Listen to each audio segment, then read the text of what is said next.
welcome to This Game Is Worth It. I'm your host, guy who collects games but doesn't play them. Today I'm going to be talking to you about the expandable card game Rivals in the Vampire the Masquerade and Hunter the Reckoning universe. This is the Hunters and the Hunted box set.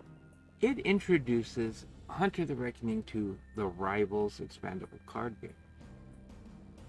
In Rivals, you are going to be playing a group known as a coterie of vampires.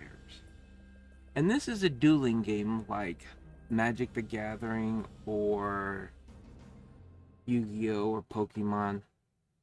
But you can play it up to 4 players. And one central aspect about Rivals is you're fighting over a city deck.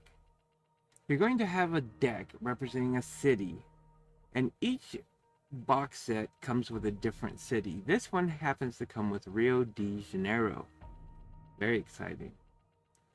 So each person is going to have their own individual deck of their coteries, vampires, and abilities. And you're going to be attacking authority figures, other vampires, the other players, and stuff as the game goes on. To do this, you're going to have your row of vampires in front of you. And to do things at home, you just activate cards and stuff on your tableau and get stuff. To do stuff in the city, you pick a group of vampires from your group, of any size, 1 to however many you want, and you move them into the street. And now they're considered out of hiding and in the public's eye, out in the city doing nefarious things. This is when the other players can potentially attack you, because only at the beginning of your turn can you pull them back from the street. So they have to be out in the street for at least an entire round of players before you can bring them back.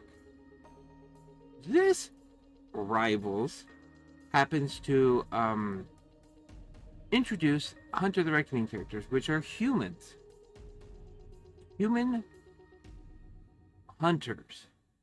But they're not just hunting vampires. No, they're hunting all manner of beasties. And when you introduce the hunters into this game, you also introduce a monster deck. This thing over here. Now the monster deck is secret until they attack. So one thing the hunters have to do is investigate what's going on in the city to find clues about which monsters are going to be attacking.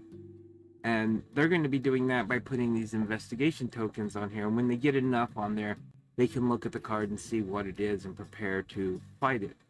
Now the vampires win if they can up their power level to a point where they can elect one of their members as prince of the city and control the city and win the game.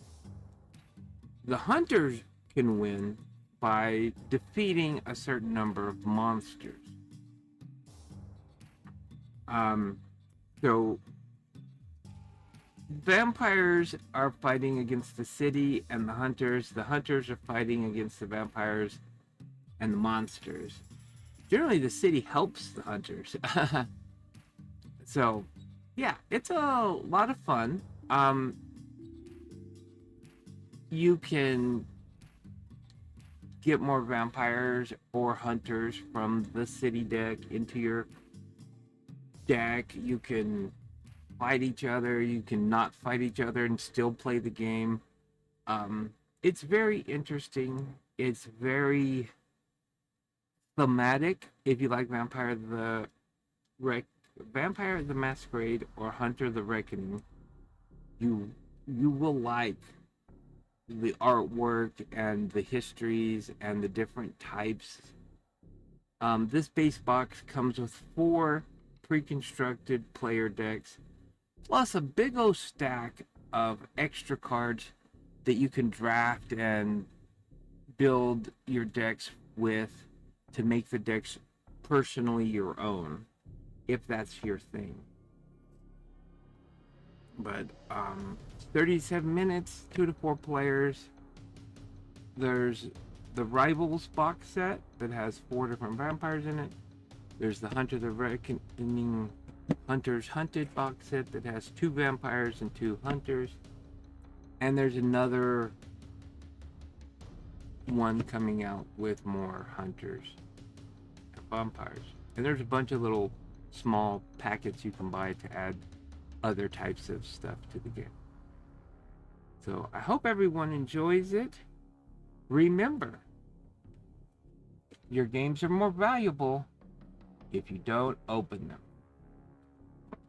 Goodbye.